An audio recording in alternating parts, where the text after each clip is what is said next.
Bem-vindos! Hoje vamos falar de jogos de terror. Este é o Retro Gamers.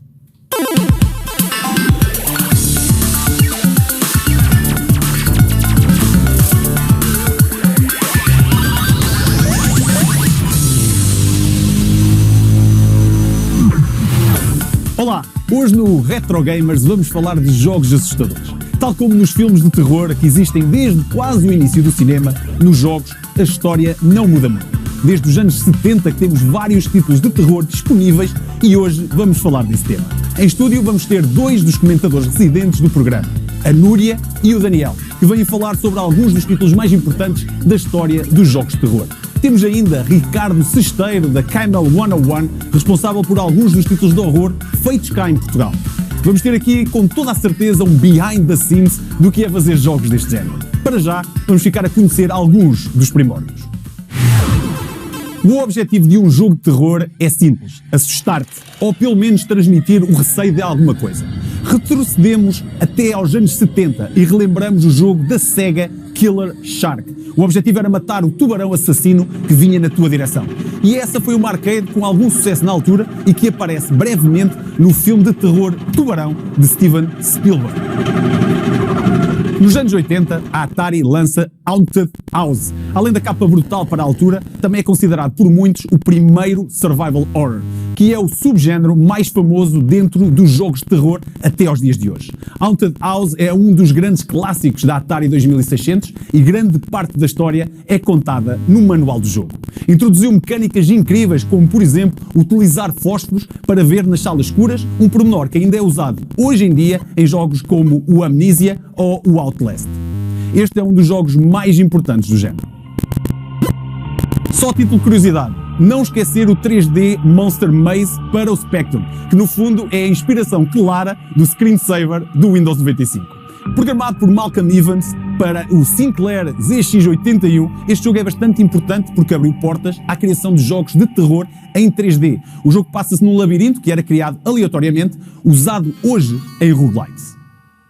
Ghosts and Goblins é um jogo que já misturava o humor ao terror.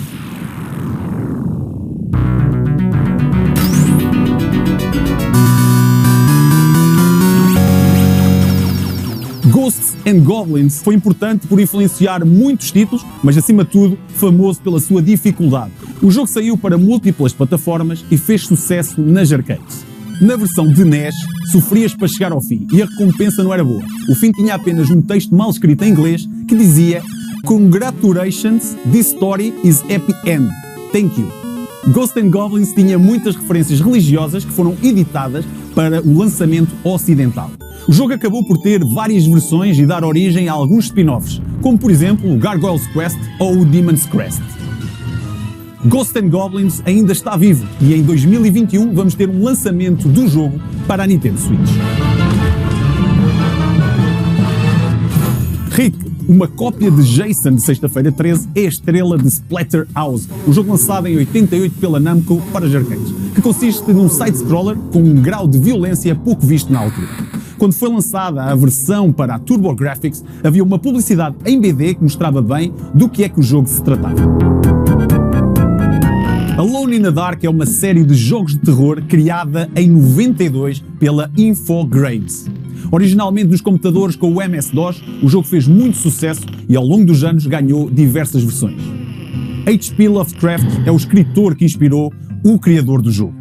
A importância de Alone in the Dark é tremenda, pois transformou o survival horror naquilo que é conhecido agora, com uma visão em terceira pessoa 3D e que acaba por ser o pai de jogos como Resident Evil e Silent Hill. E já que estávamos a falar em Resident Evil, estou aqui acompanhado pela Núria, que sei que gostas bastante do jogo. Qual é para ti a importância de um jogo como Resident Evil para o terror? Deixa-me parar-te aí porque nós não podemos falar de Resident Evil sem antes falarmos obviamente do Sweet Home, que também é um jogo da Capcom que saiu bastante antes do Resident Evil, exatamente, e começou a marcar ali o passo, digamos assim, para o survival horror que depois veio com o Resident Evil, não é? A cena engraçada do Sweet Home que falas é que o Sweet Home era um jogo de terror com elementos RPG que se passava numa mansão. Uma mansão que, se formos pela tradução não oficial, em inglês, porque o jogo só foi lançado no Japão, é referida como uma House of Residing Evil, que faz então o tal paralelo com o Resident Evil. Paralelismo com, é fantástico. Com o Resident Evil. E depois, ou seja, essa história inicial do jogo, que basicamente eles acabam numa mansão, exatamente como no Resident Evil 1, mas até chegar à mansão há aqui uma parte que eu acho que toda a gente tem de saber, que é a história do famoso voice acting do Resident Evil. O voice acting do Resident Evil é daquelas coisas míticas. Aliás, eu a primeira vez que vi aquilo, era miúda, não é? Mas há uma cena que não me sai da cabeça. É quando o helicóptero levanta o voo e aquilo foca no Chris e ele diz: "No, don't go! No, don't go!"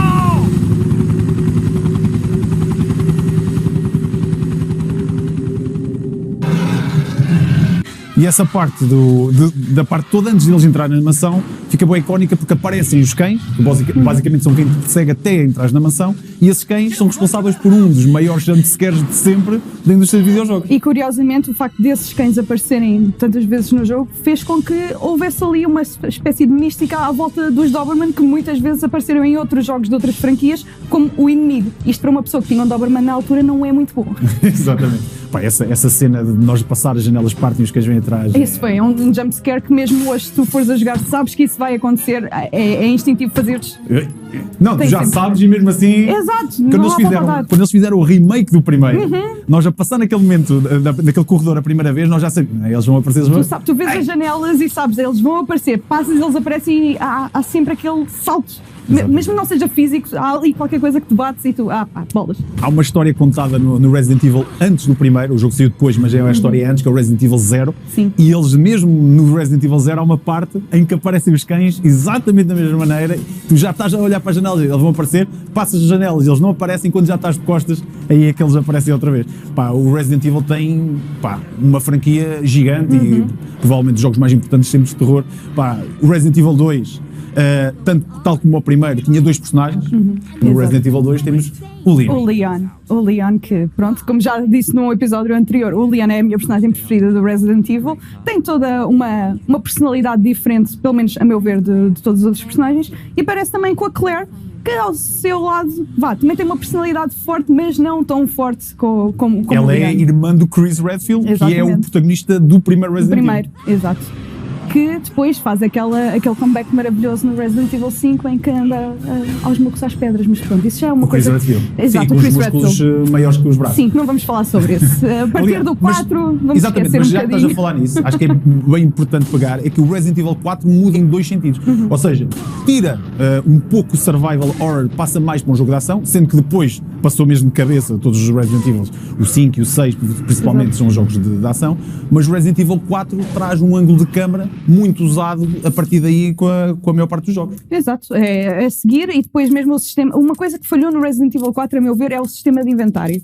Aquela coisa de teres que ir à mala e arranjar as coisas para ter certeza que as coisas ficam bem, e depois queres trocar de arma e tens que ir à mala, que é um bocado irrealista quando estás a meio de uma batalha. Exato. Mas pronto, e depois aquela parte icónica do Resident Evil 4 em que a rapariga é raptada e então estás constantemente a ver Leon, help! Opa! Exato.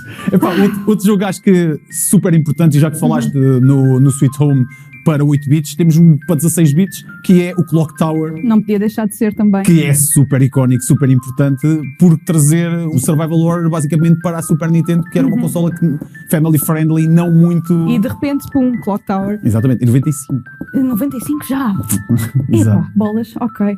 Bem, mas o Clock Tower tem uma coisa interessante, a meu ver, é que não tem a barra de saúde e tens que saber se a tua personagem, a Jennifer, se está em pânico ou não, olhando para o retrato dela, que muda a cor do background, e tipo, se estás em pânico com o vermelho, esquece. Se vem o Scissorman atrás de ti, vai. Scissorman, que entretanto até fizeram um filme muito inspirado nessa personagem. Epá, há muitos jogos. Falámos do Resident Evil, temos falado da Dino Crisis. Um Resident Evil... É o Resident Evil com dinossauros. Com dinossauros, mesmo motor e tudo. E na altura que saíram o Resident Evil, saíram os shooters de Resident Evil, que eram os Gun Survival, e o próprio terceiro jogo de Dino Crisis é um Gun Survival, é o Gun Survival 3 Dino Crisis. que é engraçado. Mas o Dino Crisis também está engraçado a maneira como o meteram para sair, porque foi quando estava a haver todo o craze do Jurassic Park, então faz todo o sentido de repente termos um Tyrannosaurus Rex a dar-nos cabo do sítio onde nós estamos a passar, e acho que o objetivo inicial do Dino Crisis nem sequer era ser um survival horror, era ser o que eles estavam a tentar criar, o Panic Horror. Estamos a falar de Dino Crisis, que fez uma grande passagem na PlayStation 1. Pá, eu sei que é um jogo que te marcou, não pelos melhores momentos, que é o Parasite Eve.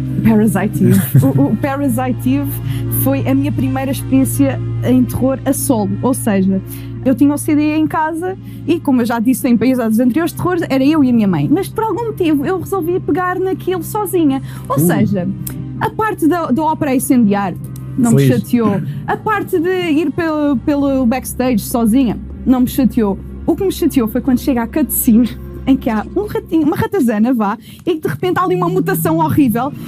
Essa cena é incrível. Aquilo é traumático. Eu tive que parar ali e só peguei no jogo, se calhar anos depois. Esse jogo foi um dos jogos, aliás, que trouxe por cima a importância das cutscenes, porque a parte mais assustadora mesmo foram, ou seja, essa parte da ratazana que estás a falar, é uma parte muito visual e que qualquer criança naquela altura ficava um pouco traumatizada.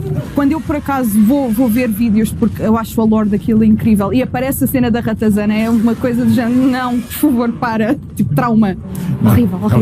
Núria, muito obrigado pela tua presença aqui. Nada, Marco, é sempre um prazer estar aqui. Exatamente, vamos contar contigo certamente aqui mais vezes. Até à próxima. Ricardo Sesteiro é um dos responsáveis da Camel 101, estúdio que lançou recentemente 2 jogos de terror, Syndrome e Those Who Remain, ambos para as plataformas recentes. Olá Ricardo, bem-vindo aqui ao Retro Gamers. Pá, é um prazer termos aqui uma pessoa que cria jogos de terror. Hoje o programa é todo sobre jogos de terror. Pá, e nós queremos saber um pouco como é que é criar um jogo, qual é a inspiração, como é que isto começa. Olá, antes de mais, muito obrigado pelo convite. Este prazer é tudo bem estar aqui.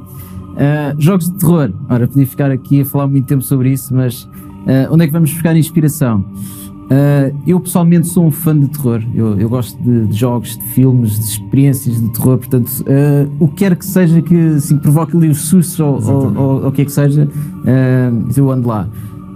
Sim, portanto, as inspirações para um jogo de terror nós vamos buscá-las sim, a diferentes fontes, sim, a diferentes sítios, a jogos, a filmes, especialmente a filmes e jogos até mais antigos, que aí é que se encontram mais as coisas assim diferentes, mais únicas e mais originais. Sim, portanto a gente vai buscar a nossa inspiração um pouco a todo lado. Tu tens aqui 2 jogos, o Syndrome e o Those Who Remain, são jogos completamente diferentes. Exatamente. O Syndrome é uma experiência para quem tem uma PlayStation 4 ou 5, neste caso, em VR, e aqui entra numa coisa, porque vocês, estavas a dizer, antigamente iam buscar a inspiração a jogos, mas VR é uma coisa diferente. Exatamente. E neste caso, qual é o jogo em si que tu dizes, se tivesse um jogo para tipo inspiração máxima deste Syndrome, qual seria?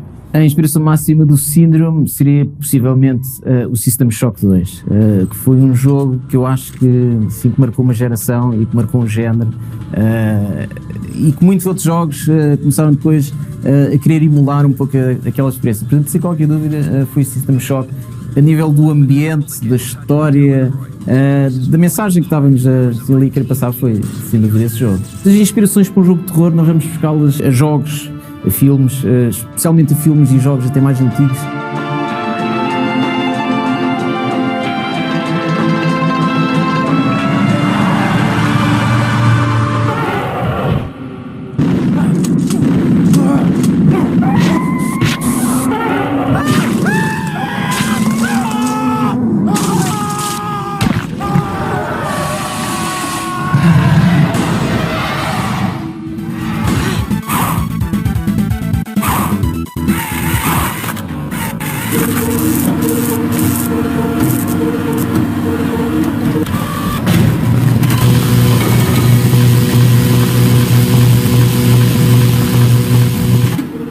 Outra coisa também importante nos jogos de terror, e eu queria saber um pouco como é que é o pensamento da criação destes momentos, que são os jump scares, que, por exemplo, no Those Who Remain não é muito, mas no Syndrome é mais. Sim. Como é que vocês, vamos meter um jump scare, aqui não vamos meter? Isso é uma questão muito importante no terror. Eu pessoalmente gosto de ver ou de sentir um jump scare quando o jump scare é bem feito, quando está inserido na história, e quando sinto que, ok, é uma coisa que devia estar aqui. Infelizmente é muito usado, sinto até jogos como em filmes de uma forma rápida, assim, mete um grito, um gato aqui em frente à câmera. Eu não gosto disso, eu acho isso até um bocado irritante. A pessoa já percebe o que é que vai acontecer. Outra coisa super importante é o som, a música ambiente ou a falta de música ambiente. Pá, às vezes é preciso não ter som para criar um ambiente que nós queremos transmitir no jogo. Isso é outra coisa muito importante no terror. Mais uma vez, aqui fazendo a comparação com um filme, assim, quando o realizador está assim, a construir um filme, se já sabe que naquela cena que vai acontecer isso, então se pode meter uma música a crescer ali ou não.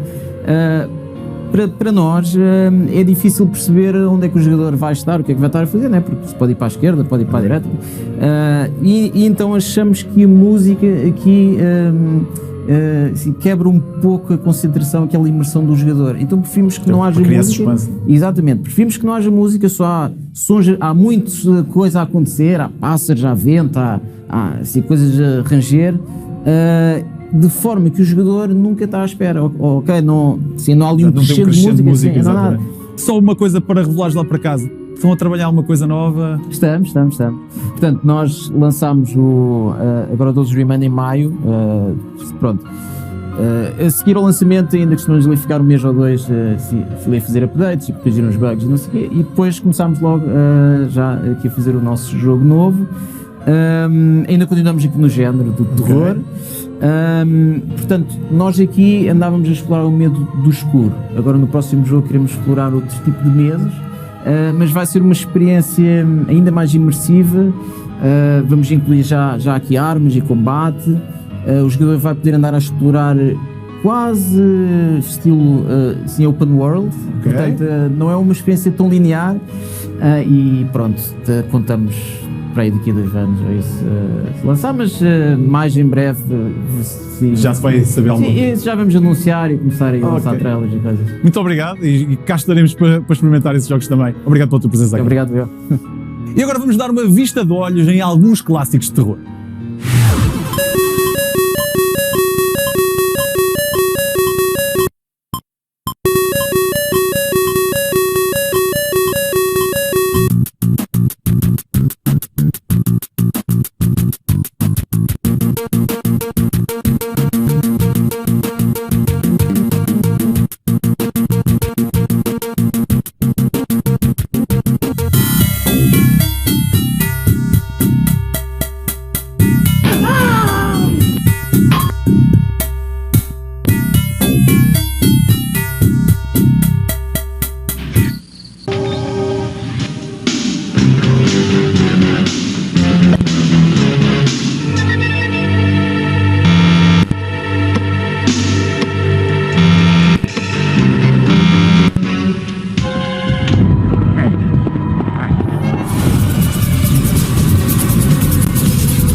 Para continuar a falar sobre jogos assustadores, temos connosco o Daniel. Daniel, bem-vindo. Hoje, com esta temática de terror, pá, que jogos é que tens para aqui para partilhar com o pessoal? Olha, eu escolhi um leque de jogos para falar, mas nós falámos de um jogo sobre o qual tu tens mais experiência, que é o Seventh Guest, correto? E eu acho que antes devias falar um bocadinho sobre esse jogo. Sei que é especial. O Seventh Guest é um jogo para mim bastante especial. Foi dos primeiros jogos que saiu em CD. Pá, tinha uma história assustadora, que era uma personagem que criava uns bonecos e as crianças que pegavam esses bonecos ficavam doentes. Ele, entretanto, cria uma mansão assustadora e fictícia e convida, supostamente, 6 convidados mais um, em que tu poderás ser ou não ser o 7º convidado. Ok, conforme o nome indica. Ok, já estou a perceber. É daí que foi o nome. E basicamente, aquilo passa-se tudo dentro de uma mansão assombrada que vemos em montes de jogos de horror. A mansão assombrada é uma coisa constante. Mais um dos pilares do Exatamente. E nesta altura saíram muitos jogos. Aliás, este jogo tinha uma temática full motion video que nós não víamos muito na altura, mas sem tanta full motion video, há um jogo que eu acho que também marca um pouco esta geração, que é, sem dúvida alguma, o System Shock. Sim, assim, o System Shock eu acho que é um jogo que vale a pena falar dele porque é muito desvalorizado e fez tanta coisa boa e tão à frente do tempo. Para além de ser um jogo na primeira pessoa, que já tinha um motor gráfico completamente 3D e não aquele 2.5D, por assim dizer, por exemplo, do Doom, Já tinha elementos de exploração, de aventura, de RPG e de ação na primeira pessoa. Tinhas uma secção alternativa que era o ciberespaço, que também podias explorar para fazer hacking. E era um jogo de terror autêntico, terror no espaço, que deu, se calhar, a origem a um género que agora é conhecido como os simuladores imersivos. Jogos como, por exemplo, Deus Ex, jogos como o BioShock, que aliás é um sucessor espiritual do System Shock. Aliás, eu acho que a nível de sci-fi terror, este foi um dos primeiros a conseguir fazer a fórmula como Sim, deve sem ser. dúvida, concretizado daquela maneira que realmente é um jogo que, visto hoje, com uma resolução um bocadinho melhorada, há uma versão agora que é em S version, o jogo podia ter saído 3 ou 4 anos depois, enfim, é relativamente atual. É incrível a quantidade de coisas que o jogo fez bem. As mecânicas, é um jogo complicado, não é? É sim, não é muito acessível, mas introduziu, por exemplo, elementos como estarmos a ver a história que aconteceu antes da nossa intervenção lá, através de logs de áudio. Como vemos no BioShock, como vemos sempre. Numa data de jogos, depois disso, e que vai ajudando a nós criarmos um bocadinho, enchermos os espaços em branco com a nossa própria imaginação, que é um bom ingrediente para tornar as coisas ainda mais aterradoras. Exatamente. Que é um jogo que é bastante tenso, ajuda a criar bastante o ambiente. E já que estamos a falar de jogos na primeira pessoa, eu sei que isto é um jogo de ação. Eu podia estar incluído aqui, por exemplo, um tema sobre os first person shooters, mas o Quake é fundamental. É um jogo que... Mas é um jogo de terror. É assim, um jogo assustador.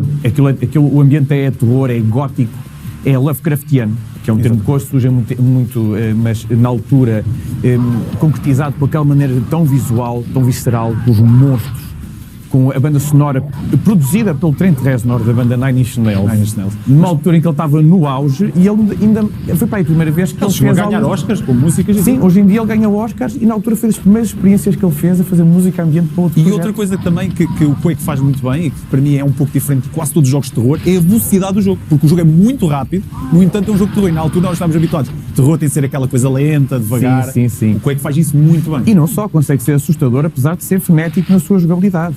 Quando nós viramos uma esquina e nos deparamos com um Shambler, com um monstro gigantesco, só com dentes na cara, sangue e umas unhacas enormes, a mandar raios elétricos, quem é que não mandava 3 pulos para trás e ia fugir imediatamente? E o ambiente do jogo.